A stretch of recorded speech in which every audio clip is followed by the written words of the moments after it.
répondre. Et j'ai bien aimé cette attitude-là qu'il a prise au chapitre 2, verset 1. Il dit, à un moment, il revient à lui, il dit, je me tenais en sentinelle. J'étais debout dans la forteresse et je faisais le guet pour voir ce qu'il me dirait, ce que je répondrais après ma plainte. Et Yahweh m'a répondu et m'a dit, écris la vision et grave-la sur les tablettes, afin qu'on la lise couramment. Car la vision est encore différée jusqu'à un certain temps. Et Yahweh parlera de ce qui arrivera à la fin, et il ne manquera pas. S'il tarde, attends-le, car il viendra, et il viendra, il ne tardera pas. Il dit, je me tenais en sentinelle. Il était abattu. Si cela ne tenait qu'à lui, il allait partir, il allait fuir, comme beaucoup d'autres prophètes n'ont pas pu tenir. Mais à un moment, il s'est rendu compte qu'il devait rester à son poste. C'est là où le Seigneur voulait qu'il soit. Ça ne servait à rien de partir parce qu'il est sûr que quand il parle à son Dieu, le Seigneur lui répondra. Parce que le Seigneur a un message pour lui.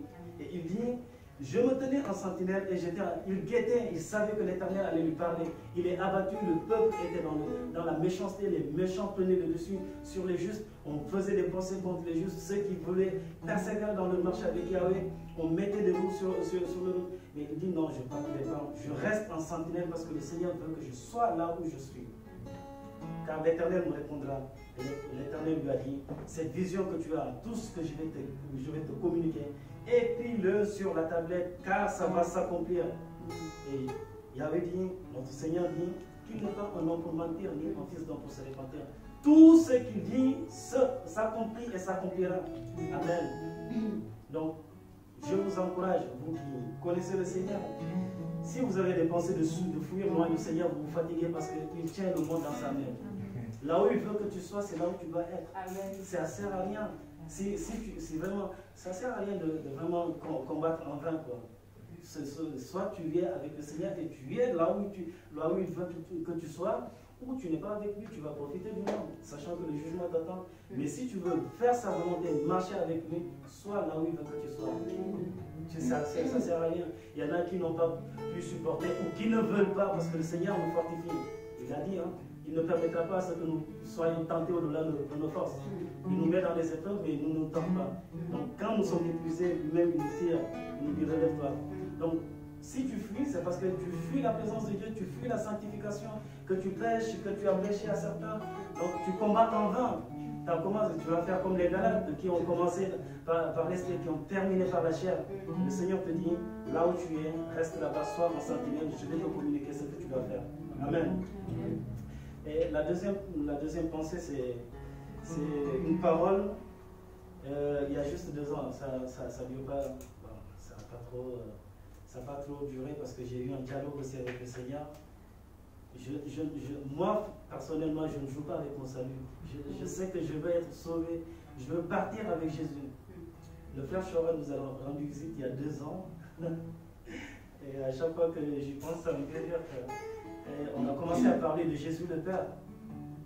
J'étais en même temps content, mais en même temps choqué parce que ça fait longtemps que je marche avec Jésus, que je le prêche à mes amis, à ceux qui ne connaissent pas Jésus.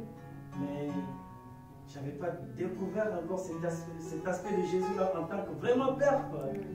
Quand il a dit ça, j'étais choqué. On avait un petit groupe de frères en Christ. Parce que Terence est là, il peut témoigner. Bon, jamais je n'ai donné ce témoignage-là parce que, voilà, ceux qui ne sont pas, ceux qui peuvent douter, mais je sais que j'ai dialogué avec Jésus, quoi. Parce que c'est ma foi, moi, c'est ma foi. Si je suis là encore, pendant que d'autres sont partis chercher ailleurs, moi je sais que Jésus, il est vraiment Dieu. Il a dit, je suis parti, j'ai commencé à bombarder les versets parce que j'en ai tellement dans la tête. J'ai dit au frère, non, je suis d'accord pour ça, mais pour ça, je ne suis pas d'accord. J'ai tellement bombardé qu'à un moment, tout le monde s'était tué et Loïc a dit, bon, tu crois ce que tu veux, mais bon, c'est ça, c'est la parole. Je dis, moi aussi c'est la parole. Et je vous dis ce matin, il y a tout dans la Bible pour croire que Jésus est le Père, et il y a tout dans la Bible pour ne pas y croire. Jésus, c'est une révélation. Si vous l'aimez de tout votre cœur, il va se révéler à vous. À un moment, j'étais trouvé, j'ai dit, bon, j'arrête ces dialogues-là, ça ne sert à rien. J'ai plié mes genoux dans ma chambre, j'ai commencé à prier. Seigneur, tu m'as fait encore découvrir cet aspect de toi. je ne peux pas douter parce que je suis aussi dans cette logique-là de l'apôtre Paul qui est, si quelqu'un vient vous prêcher un autre Jésus, autre que celui que nous avons prêché, ne l'écoutez pas, qu'il soit anathème. C'est ces paroles-là que je prends, mais que j'interprète d'une manière à me plaire à moi, quoi, à me donner la vérité. Et Jésus a vu certainement que j'étais sincère dans ma recherche et il a commencé à me parler. Il commence à me parler par le psaume 36. Il me dit, prends la parole. C'est un vrai dialogue. Hein. Je suis sincère et le Seigneur m'écoute. Il me dit, la parole dit, célébrez Yahweh car il est bon, car sa bonté dure à toujours. Célébrez le Dieu des dieux, car sa bonté demeure à toujours. Célébrez le Seigneur des seigneurs, car sa bonté demeure à toujours. Je dis oui. Il me dit, prends encore la parole. J'ai pris la parole. Et là, c'est là où j'ai commencé à pleurer, mais amèrement. L'entrée triomphale de Jésus à Jérusalem. Le Seigneur dit, la parole dit que quand Jésus est entré à Jérusalem, on commençait à crier Hosanna. Vous pouvez lire dans Luc 19. Hosanna à celui qui vient au nom du Seigneur. Et ils ont commencé à célébrer le Seigneur Yahweh. Parce que c'est toujours ce Dieu-là que le peuple juif a toujours connu. On est d'accord? Célébrer Yahweh, c'est David qui le disait dans le psaume. Et jusque dans le temps de Jésus, on appliquait encore la loi et on ne louait que Yahweh quand Jésus entrait. Et les pharisiens ont pris la parole, ils ont commencé à dire, mais faites taire ces disciples-là, ces gens qui crient. Et quelle était la réponse de Jésus? Et Jésus est vivant. Et lorsque, verset 37, Luc 19, 37, et lorsque déjà il approchait de Jérusalem, vers la descente de la montagne des Oliviers, toute la tumulte des disciples saisis de joie se mit à louer Dieu à haute voix pour tous les miracles qu'il avait vus. Et il disait, béni soit le roi qui vient au nom du Seigneur, paix dans le ciel et gloire dans les cieux très hauts. Quelques pharisiens du milieu de la foule lui dirent, maître, réponds les disciples. Et Jésus leur dit, je vous le dis, s'ils se taisent, les pierres crieront. Jésus a dit, je ne suis pas un usurpateur. Il m'a dit, si la louange est à Yahweh, elle est à Yahweh. Mais si le peuple me loue et que je dis, si vous les empêchez de me louer, les pierres me loueront. Si je ne suis pas Dieu, je ne vais pas m'approprier de la louange qui ne m'appartient pas. J'ai commencé à pleurer, j'ai dit, donc c'est pas pour louer des financiers. Si vous ne me louez pas, je susciterai des pierres pour me louer. Et on a toujours loué Yahweh. Et ceux qui louaient, savaient qu'ils louaient Dieu. Ce n'est pas un homme qui louait. Et Jésus a dit, non, si ce n'était pas moi, je n'obligerais pas à louer et je n'aurais même pas l'autorité de dire que je vous ferai taire et je vous susciterai des pierres pour me louer. Donc c'est moi qui a toujours été loué. Et là j'ai commencé à pleurer, j'ai appelé mon frère Aziz. J'ai dit, Aziz, non mais le Seigneur s'est révélé à moi, je suis en train de discuter avec... Je ne pouvais même pas, je vous dis, c'est la première fois que je vous parle de ça, parce que même à l'Assemblée, je ne peux pas jusqu'à présent témoigner de cette révélation-là.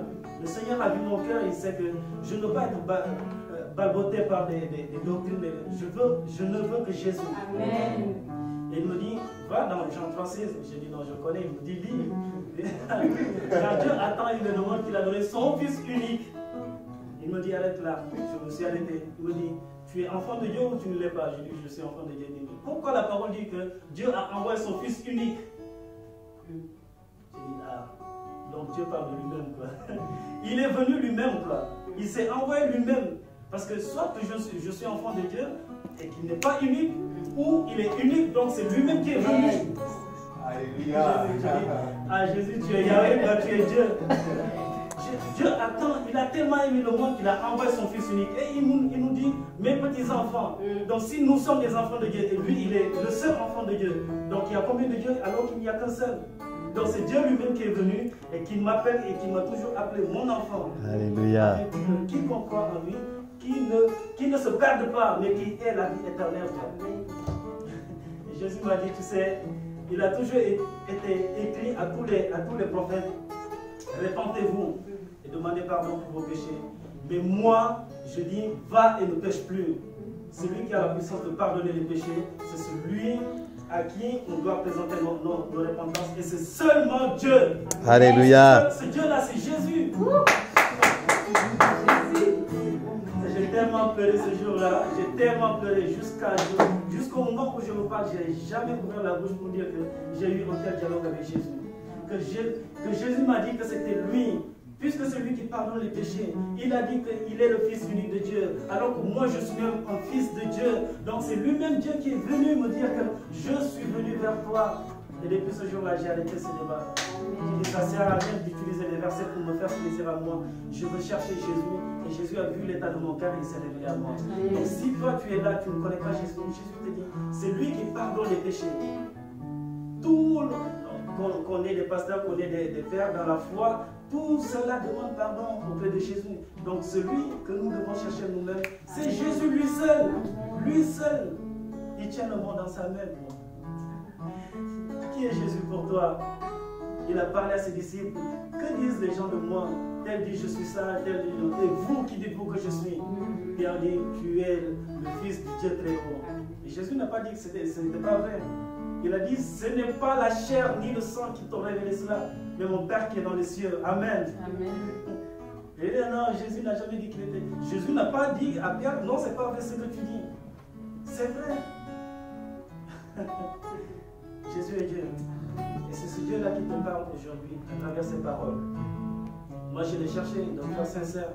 Je n'ai pas quitté l'assemblée parce que, non, on m'a toujours enseigné qu'il y a le Saint-Esprit, qu'il y a le Fils, qu'il y a le Père. J'ai dit non, Jésus, tu m'as appelé, tu m'as tellement utilisé. Je ne veux pas te parler, je veux que tu me parles.